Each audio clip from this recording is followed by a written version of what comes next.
वंदे तो सर्वसिद्धे ध्रुवममलमणोभमं गतिं पत्ते वोच्छामि समयपाहुण मिणमो सुध केवली भणिदम्।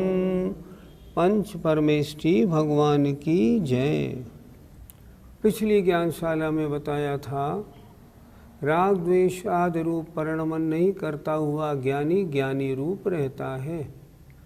आज ये बता रहे हैं कि जब वह उन रूप परिणमन करता है, उनको अपने मानता है, तब रागादि का बंध करने वाला हो जाता है। गाथा नंबर 304 देखिए। रायम्य दोषम्य कषायकं मे शुचेव जे भावा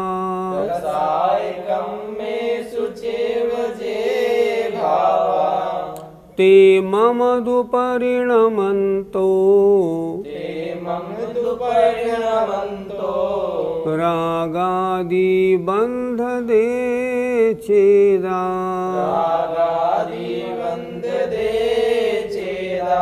बोलिए। रायम्य दोषम्य कषायकं मे शुचेव जे भावा ते मम दुपरिणमन्तो रागादि बंध दे चेदा। रायम्य दोषम्य कषायकं मे शुचेव जे भावा ते मम दुपरिणमन्तो रागादि बंध दे चेदा। एक एक शब्द के अर्थ पर दृष्टि डालिए। रागम्य राग के होने पर, दोषम्य द्वेष के होने पर, और कषायकम्येषु कषाय कर्मों के होने पर, चेव जे भावा और अन्य भाव होने पर, ते मम वे मेरे हैं, ऐसे दुपरिणमन्तो ऐसा परिणमन करता हुआ, उन परिणामों को राग द्वेष कषाय आदि परिणामों को अपने परिणाम मानता हुआ, ये मेरे ही हैं, ऐसे परिणमन करता हुआ चेदा मने आत्मा रागादि बंध दे रागादि को बांधता है। पिछली ज्ञानशाला में बताया था इनको अपना न मानता हुआ रागादि को नहीं मानता है, नहीं बांधता है। अब यहाँ बता रहे हैं इनको अपना मानेंगे, स्वयं करेंगे, विद इंटेंशन ये कार्य होंगे, तब क्या होगा? मिथ्यात्व दर्शन मोहिनी का काम और कषाय चारित्र मोहिनी का काम। इस तरह मोह को हम समझ सकते हैं। हमारे समस्त कर्मों का जो बंध है उसमें मुख्य कारण ये मोहिनी कर्म है। हमारा सुबह से शाम तक का पुरुषार्थ मोहिनी कर्म को जीतने के लिए होता है। किसी तरह ये मिथ्यात्व और कषाय हमारी आत्मा पर हावी न हो जाए। अगर मिथ्यात्व हावी हो गया तो सम्यक्त्व नष्ट हो जाएगा, और कषाय हावी हो गई तो चारित्र की प्राप्ति नहीं होगी। इसलिए निरंतर ये कोशिश बनानी है कि मिथ्यात्व और कषाय हमसे दूर रहें, हम सम्यक दृष्टि बने, ज्ञानी बने और चारित्र को धारण करें। पंडित जी, राग द्वेष का नवीन बंध कैसे होता है?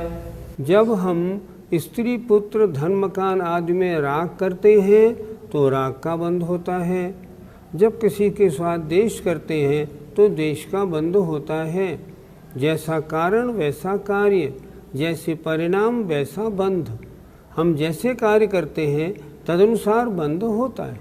पंडित जी, गाथा में मम शब्द क्यों दिया गया? किसी की दुकान में आग लगी तो दुकान में आग लगने से बंद नहीं है। ये दुकान मेरी थी, इन परिणामों के कारण बंद है। एक्सीडेंट हुआ, एक्सीडेंट में मान लो ट्रेन का एक्सीडेंट था, सबसे पहले आप क्या जानने की कोशिश करेंगे, वो मेरा फलाना गया था उसका क्या हुआ। अगर मान लो सारे ट्रेन में 100-200 आदमी मर जाएं तो आप ये कहेंगे मेरे का क्या हुआ, मेरे का कुछ नहीं हुआ, आपको दुख भी नहीं है। तो राग द्वेष रूप परिणाम कहाँ होते हैं? जहाँ मम ये मेरे हैं, जब हमारा उनसे जुड़ाव होता है तब होता है, नहीं तो नहीं होता।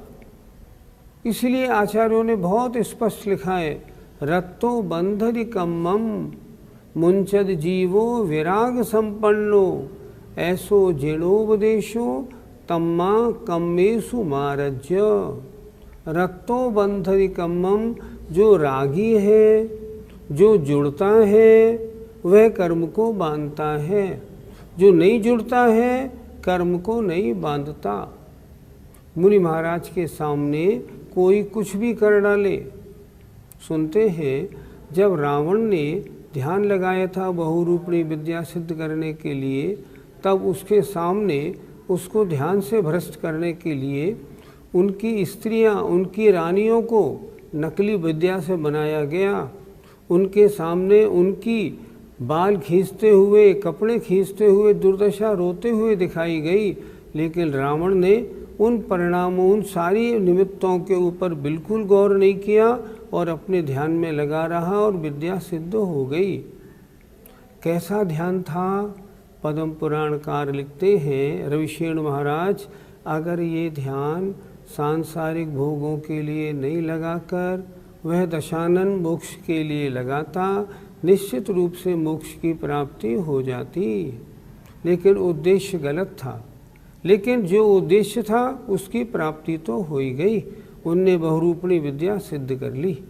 गाथा 304 का पद्यानुवाद देखें। अज्ञान की कलुष राग तरंग माला, काषाय की परिणति भव दुख शाला। भावी नवीन विधि बंधन हेतु होती, आत्मा संबंध बनता मिट जाए ज्योति। जब अज्ञान की काली राग की तरंगमाला कषाय संबंधी होती है, वह परिणमन करती है, स्वयं संसार के दुखों को देने वाली है और आगामी नवीन कर्म बंधन का कारण बनती है। और आत्मा जब उससे संबंध बनाता है तब जो उसकी ज्योति, ज्ञान ज्योति है, मिट जाती है और वह अज्ञानी बन जाता है। अब आइए गाथा 305 देखते। अपरिकमणं दुविहम्, अपरिकमणं दुविहम्, अपचक्षाण तहेव विल्लेयम्, अपचक्षाण तहेव विल्लेयम्। एदेनुपदेशेन दो, एदेनुपदेशेन दो, अकार गो वर्णितो छेदा, अकार गो वर्णितो छेदा। अपरिकमणं दुविहम्, अपचक्षाण तहेव विल्लेयम्। एदेनुपदेशेन दो, अकार गो वर्णितो छेदा। अपरिकमणं दुविहम्, अपचखाण तहेव निर्णयम् एदेनुपदेशन दो अकार गोवर्णि दो छेदा। अपरिक्रमणम अप्रतिक्रमण दुविहम दो प्रकार का है। अपचखान अप्रत्याख्यान तहेव वैसा ही माने उसी तरह मिलनीयम माने दो प्रकार का जानना चाहिए। अप्रतिक्रमण भी दो प्रकार का, अप्रत्याख्यान भी दो प्रकार का जानना चाहिए। एदेनुपदेशनदु इस उपदेश से चेदा माने आत्मा अकार गो वर्णिदो अकारक कहा गया है।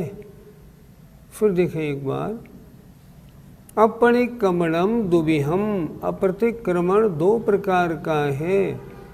अपचखाणम तहेव विलनेयम तहेव माने वैसा ही, अप्रत्याख्यान जानना चाहिए उसके भी दो भेद हैं। एदेनुपदेशनदु इस उपदेश से चेदा माने आत्मा अकारक कहा गया है, ये करने वाला नहीं है ऐसा कहा गया है। अर्थ देखें, अप्रतिक्रमण दो प्रकार का है, इसी प्रकार अप्रत्याख्यान दो प्रकार का जानना चाहिए। इस उपदेश से आत्मा अकारक कहा गया है। पंडित जी, अप्रतिक्रमण किसे कहते हैं? अप्रतिक्रमण भूतकाल में भोगे गए विषयों का स्मरण अप्रतिक्रमण है। प्रतिक्रमण भूतकाल में हुए जो भोगे गए विषय हैं उनका याद करके उनकी क्षमा याचना करना। व्रती लोग प्रतिक्रमण करते हैं ना। तो अप्रतिक्रमण का मतलब है भूतकाल में भोगे गए विषयों का स्मरण। यह दो प्रकार का होता है, एक द्रव्य और एक भाव। किसी के यहाँ आपने कोई चीज़ खाई थी, उस खाई हुई वस्तु का स्मरण करना ये द्रव्य प्रतिक्रमण है। और जो आनंद लिया था उस आनंद का स्मरण करना ये भाव प्रतिक्रमण है। ये दोनों चीज़ें दुखदायी हैं, इनको छोड़ना चाहिए। पंडित जी, प्रत्याख्यान किसे कहते हैं? भूतकाल संबंधी वस्तु के भोग और स्मरण का नाम अप्रतिक्रमण है। आगामी काल में मैं इनको भोगूं, उन द्रव्य का भाव परिणाम का नाम प्रत्याख्यान है। मैं नहीं भोगूंगा इसका नाम प्रत्याख्यान है, लेकिन अप्रत्याख्यान का मतलब उनको भोगने की याद करना। ये भी दो प्रकार का है, द्रव्य अप्रत्याख्यान, भाव अप्रत्याख्यान। वह वस्तु मुझे आगे भी मिले ऐसा विचार बनाना द्रव्य अप्रत्याख्यान है। और जैसा आनंद मुझे आगे भी मिले ये भाव अप्रत्याख्यान है। ये चारों अप्रत्याख्यान महादुखदायी, संसार को बढ़ाने वाले, कर्म बंध में डालने वाले हैं, इसलिए हेय है, छोड़ने योग्य है। कौन से मुनिराज ज्ञानी है और कौन से मुनिराज अज्ञानी है? जो मुनिराज प्रत्याख्यान या प्रतिक्रमण नहीं करते, अप्रतिक्रमण अप्रत्याख्यान करते हैं, वे अज्ञानी हैं। कारण उन्होंने प्रतिक्रमण अप्रतिक्रमण में तो भूतकाल में भोगे गए वस्तुओं को और उस आनंद की वांछा की, और अप्रत्याख्यान में भविष्यत काल में उन वस्तुओं को पुनः भोगने की और उस आनंद की कामना की। तो जो मुनिराज या जो जीव इन पंचेंद्रियों के विषयों को भोगने की और उन वस्तुओं की याद करेगा, वो ज्ञानी कैसे हो सकता है? कभी भी नहीं हो सकता। वो तो रागी द्वेषी आत्मा है, अज्ञानी है, आत्मस्वरूप से भ्रष्ट होता हुआ ऐसा चिंतन करता है। जो मुनि महाराज अप्रतिक्रमण नहीं करके प्रतिक्रमण करते हैं, अर्थात भूतकाल में भोगी गई वस्तुओं का या उस आनंद का बिल्कुल स्मरण नहीं करते, वो ज्ञानी हैं। जो मुनि महाराज आगे के काल में उन वस्तुओं के भोगने का, उस आनंद के पुनः प्राप्ति के बारे में बिल्कुल परिणाम नहीं बनाते, वे मुनि महाराज ज्ञानी हैं। और जो ऐसे पुनः मिले ऐसे बनाते हैं, वे अज्ञानी हैं। इसलिए जो प्रतिक्रमण प्रत्याख्यान करने वाले हैं, वे मुनि महाराज ज्ञानी हैं। अप्रतिक्रमण प्रत्याख्यान करने वाले जो मुनि महाराज या जो जीव हैं, वे अज्ञानी हैं। पंडित जी, आत्मा कर्मों का कर्ता कब होता है?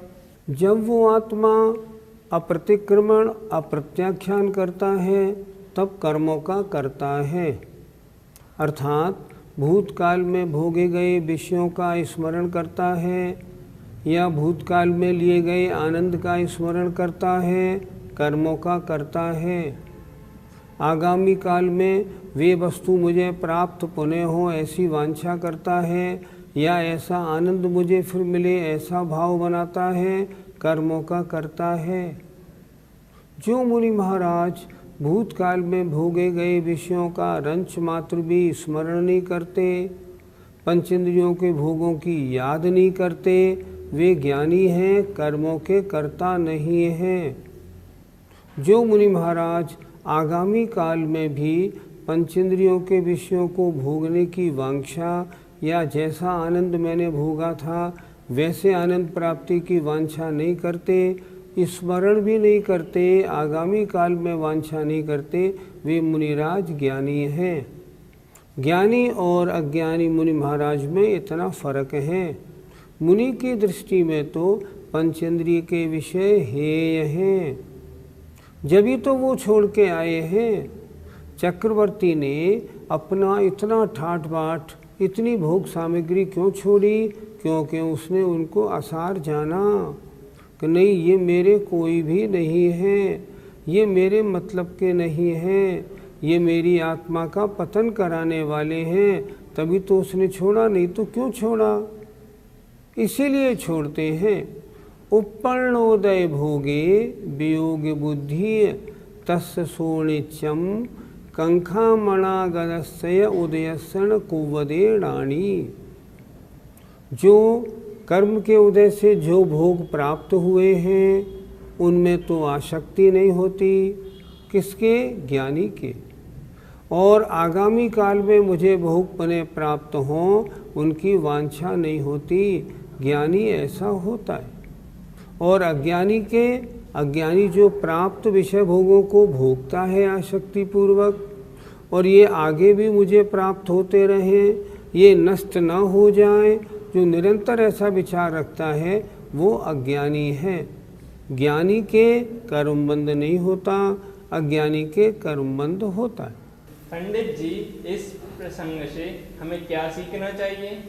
हमको राग, द्वेष, मोह, कषाय, पंचेंद्रियों के विषय भोग, इनसे दूर रहना है। हम जितने इनसे दूर रहेंगे, हमारी आत्मा उतनी कर्म बंध से दूर रहेगी।